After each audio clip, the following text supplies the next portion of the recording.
It's good. Oh, we're on. Oh, as always, prepared. Yeah. Got caught then. Well, guess what, folks? We have, Doug mainly has managed to Not really really. pull the cat out of the bag, those poor cats, I know. I did with enjoy it. the Wix website, which is for Eklectia. And we are, what are we? Are we the 5th of September? 6th of September? Of course we My are. daughter's birthday. Yeah, and we are about to go and put this work out there any day. We thought it might be today, but it might be tomorrow, possibly the next day. Or not the quite early sure. hours of the morning, which is quite normal. It's the morning, yeah. But anyway, we haven't really spoken to Doug much about his experiences, and you will hear not only some of his wonderful singing, music and all that, and soundbite about his experience, but we haven't really heard him speak about it. So I know you had, Doug, right in the early years, and was it 4? 5. It was 1966, and I remember it because I was 5 and I started school that September, and I remember it being the last summer. In my mind, it was the last summer of freedom, which was quite right. Yeah. But yeah, it was. Yeah, I had quite an experience in the garden one afternoon, and it's very difficult to try and explain in this sort of in a language, because it is difficult to put into words, as I know many people who've had those sort of experiences have found out themselves. But in essence, I was looking through the pear tree and looking at the light coming through the leaves, and it felt as though I was communicated with on some sort of level, and the universe or multiverse, or however you want to see it, was explained to me in its nuts and bolts, bits and bytes of the way it was constructed, how it was put together, and I knew everything for a while, and when the illusion that we lived in was shown to me, and the solution of how not to live in that illusion, it just brought me to my knees in laughter. So I was on the ground laughing, and my mum came out and she said, "Are you all right?" And I just said, "Yeah, I know everything." And for that moment I did. And then I'm going to say, I assume your mum was used to you not speaking in that kind of way. Yeah, she went, "What do you mean you know everything?" You know, I said, Little boy of 4 years old. I know everything. But it felt as though I did. And which was, I mean, that's really in a sort of tiny little fag paper of a description. But during that time, what was also said to me was I'd be living through a period of history that would be extremely important for the whole world, and it would be the opportunity for the world to either carry on as it was, or it would have the opportunity to actually flip round and not live within the illusion anymore, and that I would have to be around because I'd have a role to play in it as much as lots of other people will. I'm not special or anything, but it said, you know, that is basically what you're here for. And whether it's even directing traffic or something like that, you know, it's all important. I mean, do you think, you didn't see any craft or any beings or anything like that? No, it was when I say it was a voice, if anybody's had that, it's a... But wasn't there a light around it as well? No. From the pear tree? No, there was just a natural... All I was doing was watching the light come through the leaves of the pear tree. Oh, I see. Sort of the sunlight. The sunlight, yeah. Oh, okay. And I was playing about with it with my eyes. You know, as a kid, you can sort of make it fuzzy or not, you know. Still do it now. Yeah, there wasn't any sort of... Nothing out of this world about it, apart from the voice, which was... It wasn't an audible voice, but it's... What's the word I'm looking for? When you're transmitted to and... Like a channeling, or...? Yeah, there's another word for it. Anyway, I know I won't remember it now because the camera's rolling. So what did your mum say? What did your dad say? Did you tell your dad? No, I didn't tell my dad. In fact, I kept it to myself a lot, because when I went upstairs and I put my head on the bed, thinking this is wonderful, and I went to the end of the bed, got on my knees and just put my head on the mattress to think, I'm just going to sit in this because it feels so fantastic. And then it went. And then I'd had that marvellous experience. I'd got to know all of this stuff, and then there was nothing again, and it was very disappointing. But it's all kind of profound, though, wasn't it? I mean, it really has impacted you. It's throughout your life is what I was going to say. Yeah, it's given me a purpose, I suppose, and I think it's from that moment as well. I've never felt lonely. I've never felt alone. I've never, felt as though I've needed somebody around, and there's always been a presence there. I'm not saying what sort of presence it is. It's an empiric feeling that there's always been something there, and it's lovely. And you feel as though something's got your back or someone's got your back. Yeah. And that sort of thing. So and when you connected with me and we started talking about the possibility of doing the album, which has grown to be what it is, and a monster. It's a monster.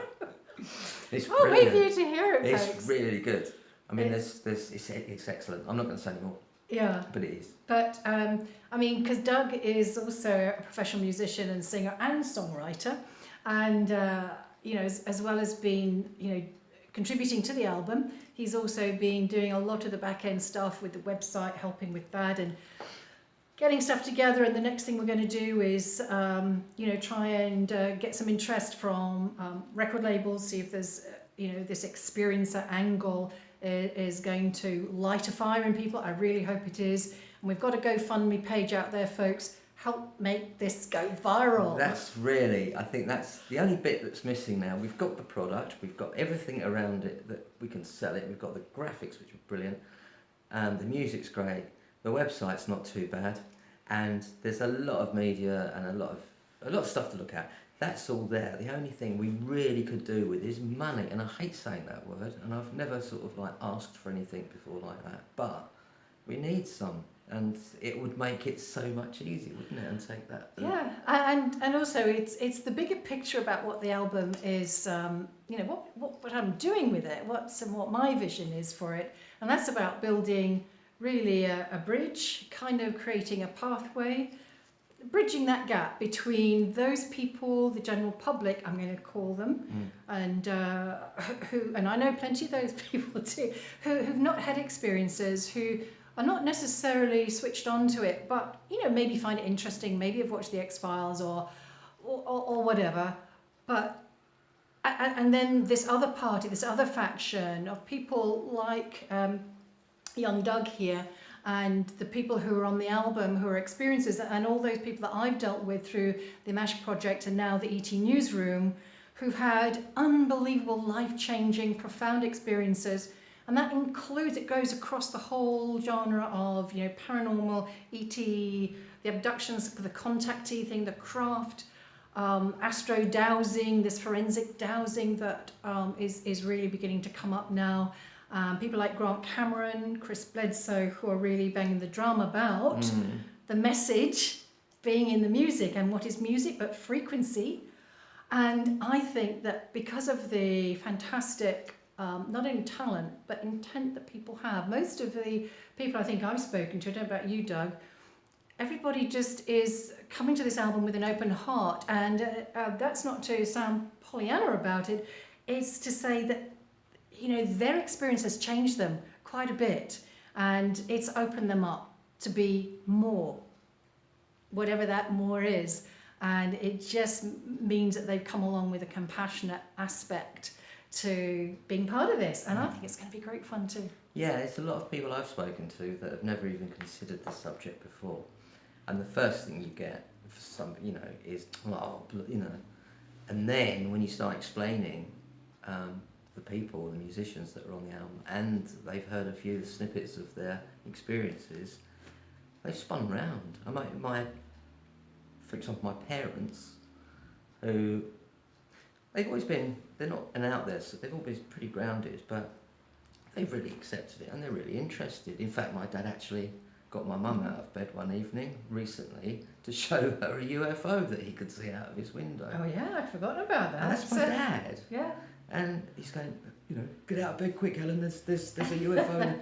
And they saw this amazing display for about 10 minutes in the midst of Cornwall where they live.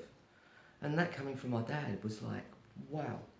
So it's got some energy, this album, and as you were saying, I see it as a bridge to that world, and it makes it accessible to normal people. I hate when I use that word, but normal people. The general public. The general I think, public, who who can access it through this music, and then it takes them into this other expanse. Yeah, because who doesn't love music of one kind or another? Okay, look, you may get the odd person, but generally we all like some kind of music. And the great thing about the album, which by the way is a world first, there's no one ever put together a compilation album featuring those who've had contact or experiences of one kind or another involving ET, alien, the other intelligences, the paranormal, you know, it really spans that whole genre. So, and it's not that all the songs are about that, but some of them are, but there's some great material there. And we've got all kinds of genres on the record as well. It's a double album, not a record. Hence the name, Eklectia. It is. Eklectia. It's very Eklectia. It is. And we've got everything from lovely John Martin with his classical guitar, Matt King with his beautiful ambient piano. Reggae. We've got reggae, we've got a bit of pop, we've got a bit of metal. Funk. Yeah, it's there, and it's not all about No, UFO, alien. we've got the sound bites. Yeah. The sound bites are a little vignette of what people like Duggy have experienced. And it's just 1 to 2 minutes before the song or just after the song. So you can hear in their own words, their voice, not just the song, but giving you a little snapshot of what it's been like. What it's been like to have that incredible, profound experience. And then we've got 1 or 2 interviews, people like Grant Cameron, Chris Bledsoe, Jeff Crockford from the Bilocation team, Nigel Hughes from the Bilocation team. Again, just telling us a little bit about, from their perspective, what's going on with music and also ET. And the Bilocation team are the dowsing guys. And you're going to be hearing more about them in the near future too. So anyway, thanks for listening. This is just a little hello and welcome to the world of Eklectia, and you'll be seeing and hearing from us a lot more. And it's quite a nice feeling thinking, what was it, 6 months ago? To actually, all this work has actually sort of like come to fruition today, really, tonight. Yeah. And now we've got... I guess February was the time. We actually started February, March, April, May, June, July, August, September. Just going to September. Yeah. So yeah, I'll leave you to close down. Yeah. Well, thanks very much, everybody. And remember, you need to get your copy of Eklectia when it's out there. All right. Thank you, everybody, for your positive thoughts. And for those who would like to support us, please go to the GoFundMe page. Hit that button. Doesn't matter how much it is. No. Just help us build that bit of momentum and make it go viral. Okay. Over and out. Cheers.